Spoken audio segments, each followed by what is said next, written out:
المحكمة شككت في تقرير الدكتور المعالج ورفضت الدعوة. يعني ايه؟ يعني مفيش املاك؟ مفيش فلوس؟ يعني معنى كده هتجيبوا ابوكوا وتعرضوه على الطب الشرعي اذا كان يعرف اني عاقل ولا مجنون. ابونا مراه خلاص، يا عالم بقى لو رجع هيعمل فينا ايه؟ عارفه يا اروى، انا كنت قابلتك زمان وجبت لك حاجات حلوه كتير قوي يا بنتي. تحنان قوي يا عم بحر، انت ليه ولادك مش يحبوني؟ هما اكيد بيحبوني يا بنتي، بس هما بيحبوا الفلوس اكتر مني. ما تزعلش، انا معايا دلوقتي 10 جنيه هروح اجيب بيها حاجه حلوه ليا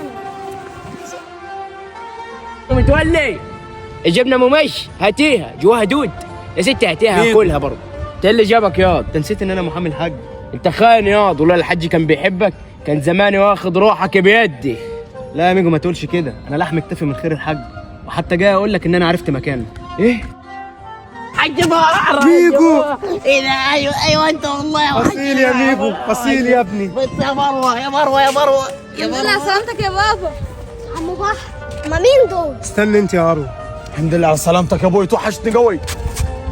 كنا قلقانين عليك قوي يا ابويا. ايه يا ندى، مش عايزه تقولي حاجه لابوك انت كمان؟ النبي يا ابو سلام، والنبي سامحني.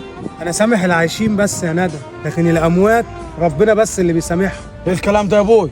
يعني انتوا متوا بالنسبه لي وام قلوبكم ماتت جواكم. ميجو، شوف لي محامي من طرفك يكتب كل املاكي باسم اروى بنتي.